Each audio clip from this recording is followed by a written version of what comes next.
경쟁 상대인 독일 라인메탈 디펜스의 링스 장갑차와 하나 디펜스 레드백 맞짱 한 판. 이거 진짜 이제 파이널이죠. 그랜드 파이널 아니겠습니까? 둘 중에 하나? 완전히 이제 파이널인 건데 예. 이게 이제 미군의 그 브래들리 장갑차, 예. M2 브래들리 장갑차 이제 교체 사업하고 관련이 되는데 호주 사업에서 성공적인 결과가 나오게 되면 당연히 이제 미국 쪽에도 영향을 줄 수 있다는 거죠. 예.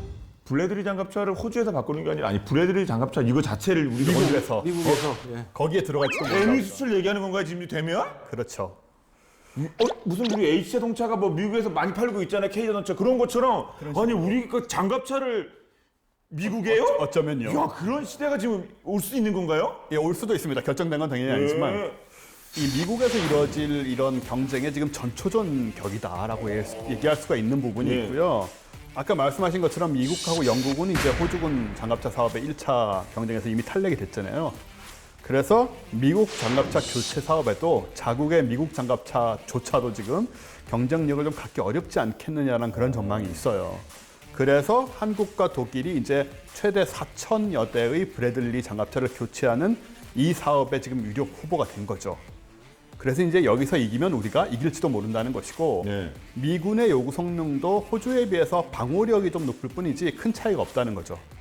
그래서 좀 기대해 볼 만합니다. 와 진짜 우리 국방이 이렇게까지 발전을 했나요? 저 대미 그것도 장갑차를? 그러니까 뭐 미국 뭐 이제 수출 문턱이 이렇게 낮은 건 아니죠. 이제 그렇겠죠. 예. 높은데 이제 만약에 호주가 되면 기대하는 것 중에 하나가 이 파이브 아이즈라는 게 있어요. 뭐 미국, 영국, 호주 뭐 해가지고 몇몇 나라들 영향만 국가들이 이제 무방국에 정보 공유를 하는 게 있는데 굉장히 긴밀합니다. 아주 끈끈해요. 그렇기 때문에 호주 이 방산 무기 시장의 문턱을 넘으면 미국 시장을 진출하는 데 있어서 도움이 되지 않을까. 이제 그렇게 이제 그 해당 업체에서는 좀 기대를 하고 있더라고요. 그렇군요. 그럼 호주는 이 국방비가 어느 정도 이렇게 쓰죠? 1년에 국방비를 예산이요? 병력이 얼마 되는지 아세요? 얼마쯤 될 것 같아요? 육군 10만. 예. 육- 육하고 합해서. 제가 보기 15만에 맞추려고 그러는 거예요. 15만에 맞추려고. 3군 합쳐서 네. 6만입니다. 6만이요? 예, 그러니까 우리 우리 사람 몇 개 내요 그러면? 예, 네, 우리 군의 한 10 몇 프로밖에 안 되는 거예요. 우리 네. 군이 지금 56만, 우리도 이제 줄었어요. 60몇 만에, 65만에서 이제 56만 줄었는데 여간간에 그래봐야 10% 조금 넘는 거죠. 네. 그런데 국방비 얼마 투자하느냐? 올해부터 2030년까지 10년간 우리 돈으로 230조 원 투자합니다. 그러니까 매년 23조 원. 예. 예. 그럼 우리랑 어떻게 되는 거고? 네. 우리랑 어떻게 많이? 우리는 50조 원 좀 넘죠. 우리 반 정도 되는군요. 예, 예. 전체 인원이 예, 예. 한 10분의 1 정도 그러니까 되는데. 병력에 비하면 우리 상대적으로 굉장히 많은 돈을 국방비에 이제 투자를 하는 거예요. 그렇게 볼 수 있군요. 예. 예. 지난 7월 초에 호주에서 2020 국방구조 계획이라는 거 하고 국방전략 갱신이라는 거를 발표를 했는데 2030년까지 10년간 2,700억 호주 달러 아까 말씀드렸다시피 223조 원의 국방비를 이제 투자할 계획입니다. 호주군의 이제 그 전력 증강 계획을 이제 구체적으로 보면 그 육해공, 우주 사이버, 방어용 외에 공격용, 장거리 타격 무기 뭐 이런 것까지 있고요. 육군만 해도 보면 10년간 45조 5천억이 투입이 된다고 그래요. 여기에는 우리 아까 말한 K9 자주포, 그 다음에 레드백 장갑차가 포함된 장갑차 사업들, 그 다음에 에이브럼스 전차, M1 전차도 도입됐는데 이거 업그레이드하는 이제 그런 것들이 있고, 해군의 경우는 62조 1천억 원이 10년간 또 투입이 됩니다. 여기에는 공격용 잠수함 신형을 12척을 도입을 하고, 그리고 여기는 이미 캔버러급이라고 그래서 우리 요새 뭐 경항모 전에 논란인데 그거 비슷한 대형 상륙함 경항모로 활용될 수 있는 그게 이제 2척이 이미 도입이 돼 있고요. 그리고 우리보다 작은 우리 이지스함 할 때 다뤘죠. 호바트급이라고 우리 이지스함보다 작지만 하여튼 그런 것들도 이미 운용을 하거나 도입할 예정이고요.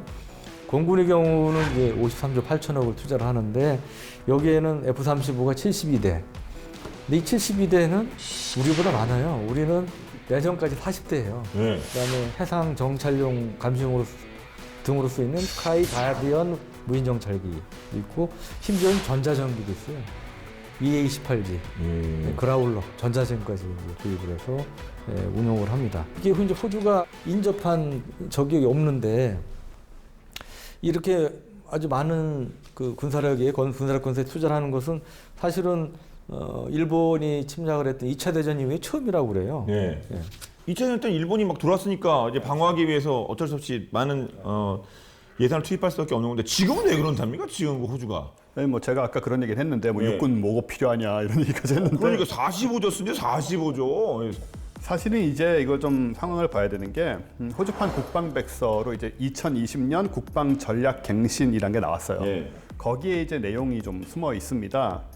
이제 중국을 사실상의 잠재 적국으로 간주하는 표현이 들어 있어요. 그래서 스콧 모리슨 호주 총리가 호주가 제2차 세계대전 이후에 보지 못한 지역적인 도전에 직면해 있다. 중국의 부상하에 대응하기 위한 적극적인 방어 전략을 이제 택택을 할 것이다. 이런 얘기를 한 거고요. 요건 이제 결정적으로는 또 중국이 그 남중국해의 인공 섬들을 만들고 이제 이런 행동들의 영향을 많이 받은 거죠. 예. 중국계 호주인? 그렇게 방송하는 사람이 막 구금되고 막 이래가지고 막 이렇게 그 세계적으로도 뉴스화되고 그랬었는데. 뭐 그렇죠. 하여튼 그런 것들이 다 뭔가 그 양국 간에 뭔가 긴장감이 있다는 얘기겠죠? 그렇죠. 일단은 뭐 우리는 호주 하면 자꾸 막 서양 나라처럼 생각을 하는데 사실은 이제 아세안 국가잖아요. 아시안 게임에 나오던가요? 네, 태평양 연안에 축구도 같이 해요. 동양 예. 아시아랑. 뭐 인종은 백인들이 많이 있긴 하지만 예. 기본적으로 지역적으로나 뭐 이런 쪽으로 태평양 연안의 국가로서 그런 이미지를 입장을 갖고 있고 그다음에 보시면 인도네시아하고 멀지도 않습니다, 사실. 예. 그래서 중국의 위협 같은 거를 좀 구체적으로 느끼는 입장이 될 수밖에 없고요. 이제는 그래서 중국의 이제 세력권이 점점 뭐 남진아에 요즘 남중국해라고 하죠. 남중국해 이런 쪽으로 뻗쳐나오면 당연히 이제 부담을 가질 수밖에 없는 것이고 아까 그 모리슨 총리가 그런 얘기를 한 다음에 뭐 지역적 도전인 이런 얘기를 한 다음에 중국의 관영 매체인 환구시보라고 있잖아요. 네. 거기 편집장이 뭐 논설위원도 아니고 제일 높은 편집장이 SNS 그 웨이보 중국 웨이보에다가 호주는 늘 말썽을 일으킨다. 편집장 좀 되는 분이면 이렇게 수위를 좀 조정하지 않나요? 그 다음이 더 센 표현인데요. 예. 마치 중국 신발 밑에 달라붙어 있는 씹던 껌 같다. 껌이요? 예, 신발 다른 밑에 나라를 있는. 보고 아니 이건 진짜 이건 굉장히 심한. 유리 없는 진짜 모욕적인. 근데 북한이나 쓰는 그러니까 거의 그러게. 북한 수준이 진짜. 이건 싸우자는 거 아니고 황구시보는 정말 유명한 그 뭐 그러니까요. 매체라고 해야 되나요? 관영 매체인데 껌을 없애기 위해서 돌을 찾아서 문질러야 한다는 표현까지. 이거는 사실 그렇게 해야 되긴 하거든요. 껌은 근데 이건 다른 나라 사람들과 비교할 말이 따로 있지 이게. 굉장히 심한 말을 한 황구시보 편집장이라는 분이 아니 그 편집장이 아니라 그냥 일반 누가 글 쓰시는 분 에디터 정도가 쓰시면은 문제 생기는 편집장이 그분 이제 소위 좀 이렇게 까면서 얘가 잘못한 거다 이런 식으로 적부다 그런 거 하면 근데 본지의 편집 입장과 다를 수 있습니다. 그러니까요. 하고 얘 뭐 하니까 잠깐 쉬게 한다는 건데 편집장님이 그럼 어떡합니까? 그러니까 이건 이제 다른 그런 식으로 나라를 보고. 그래서 넘어갈 수도 없는 상황인데 이제 이렇게까지 중국이 할 수 있는 이유를 생각해 보면 호주가 중국에 정면 대응하기가 좀 어려운 측면이 있어요. 이런 예. 부분에서 왜냐하면은 중국이 일단 호주의 최대 무역국이고 지금 호주의 수입 공산품의 25% 4분의 1이 중국제거든요. 예. 많은 나라가 그렇지만 호주는 뭐 지역 특성 이런 것 때문에 더 그 의존도가 높은 편이고요.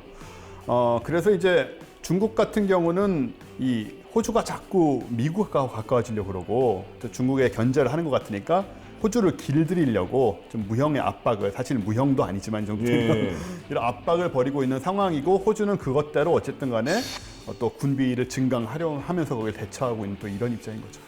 충격적입니다.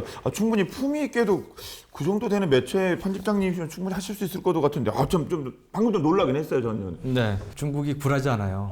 굴하지 않고 오히려 어떻게 보면 미국하고 더 가까워지고 있어요. 중국에 굴하지 않고 호주가.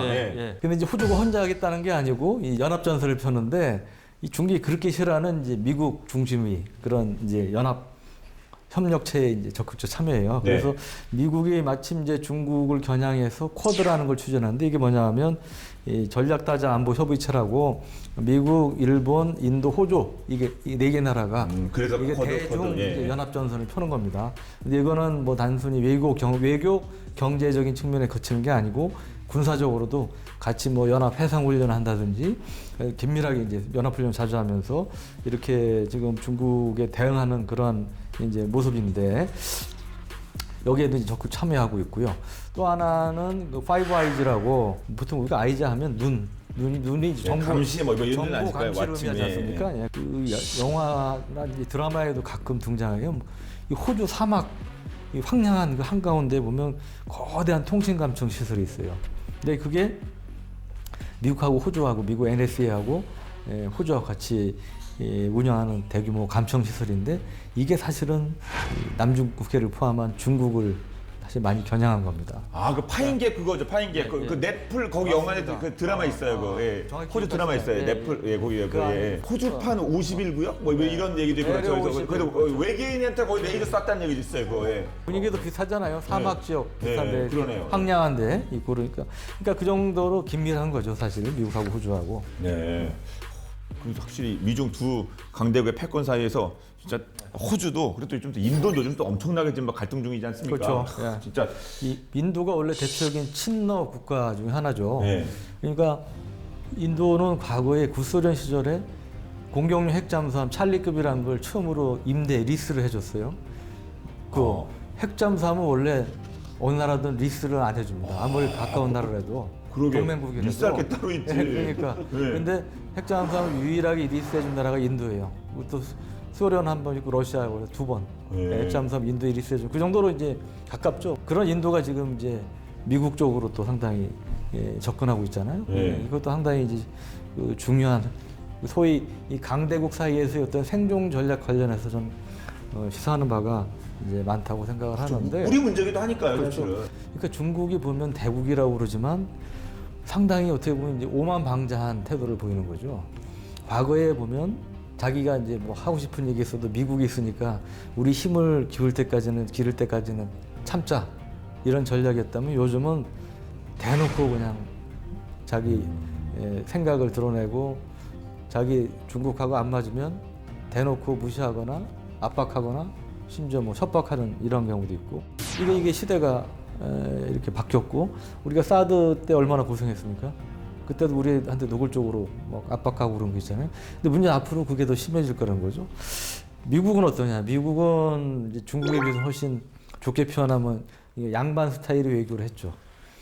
그러니까 뭐 대놓고 뭐 모욕을 하거나 뭐 이런 경우는 속으로는 뭐 저기라도 딴 생각을 하더라도 이제 그랬는데 미국도 이제는 전에보다 적나라한 뭐 속내를 드러내는 파이 같은 경우도 노골적으로 동맹국들을 하지 말라고 그러잖아요. 그렇죠, 예. 옛날에 미국 같은 거 상상하기 힘든 대목이에요. 근데 미국 요즘 속된 말로 까놓고 하지 말라고 그런다고. 중국에 대해서 줄 서는 거 하지 말라.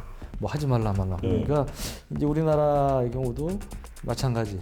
미중 사이에 정말 꽉 끼어 있는 이런 나라인데 상당히 어려질 거다. 그러니까 전에 이제 미국 국무부의 고위 관계자가 와서 한번 인터뷰를 한 적이 있는데 그때 대놓고 이제 우리 언론 몇몇 언론사가 있었는데 대놓고 중국을 깡패 국가라고 그러더라고요.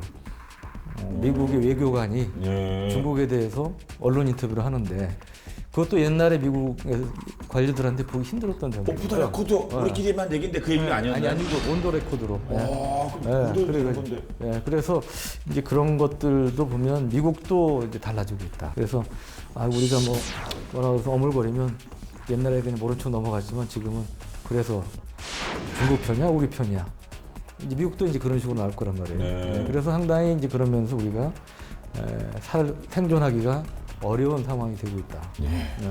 그래서 결국 우리 레드백이 호주에 수출이 성공하고 또 그걸 기반으로 해서 그 미국의 브래들리 장갑차 바꾸는 데도 영향을 주고 하여튼 이렇게 우리가 힘을 좀 많이 길렀으면 좋겠습니다. 네, 오늘 전체적으로 레드백 살펴봤는데 어떻게 보였습니까, 선생님? 사실 이제 방금 나온 얘기 같은 거 들어보면 우리가 네. 호주에 이 장갑차를 파는 것이 중국에 안 좋게 보이지 않을까 이런 생각도 할 수가 있는데 또 그게 또 그렇게 또 연결이 될 수 있겠는데요. 예, 그런데 사실 보시면은 뭐 호주에서 장갑차를 산다는 것이 자기네 자국에 이제 그 지상군이 들어왔을 때를 우려하는 것이지 호주가 장갑차를 가지고 나가서 어디서 뭐 어디를 침략한다 이건 아니니까 그거 가지고 뭐 중국을 친구 그건 말이 안 되는 얘기니까 일단 뭐 그런 정도까지 문제가 될 것 같지는 않고요. 근데 이런 부분에서 이제 우리가 실리를 얻으면서 동시에 아까 말씀하신 것처럼 이제 더 이상 모호한 식으로는 넘어갈 수 없는 상황이 되다 보니까 한편으로는 또 이 상황을 좀 잘 이용을 해서 어느 쪽도 우리를 쉽게 건드리지 못하게 만드는 그런 어떤 뭐 자주국방 측면에서도 그렇고 뭐 경제적인 면에서라든가 그런 것들을 좀 현명하게 좀 키워 나가야 할 시기가 아닌가 그런 생각이 많이 드네요. 네. 그 우선은 요새 방산이 굉장히 어려워요. 그래서 우선 이게 성사 꼭 돼야 되고 됐으면 좋겠습니다. 그게 무슨 방산 살리기 위해서. 네. 또 하나는 원쌤이 이제 그 걱정하신 부분 좀 이해가 되는데 저는 그럴수록 중국 눈치 안 보고 일단 이거 수출 추진하는 게 바람직하지 않나 이제 그런 생각이 듭니다. 그렇죠. 네. 우리가 이렇게 힘을 키워야 대등하게 또 이렇게 협상 테이블에서 서로 이야기 나누고 그러지 않겠습니까? 자, 오늘은 이렇게 K 방산의 선두주자라고 할 수 있는 레드백에 대해서 살펴봤고요. 다음 시간 더욱더 화끈한 무기 이야기로 돌아올 것을 들으면서 여기서 인사드리도록 하겠습니다. 지금까지 저희는 더 본게임의 M S 지였습니다. 고맙습니다. 고맙습니다. 고맙습니다.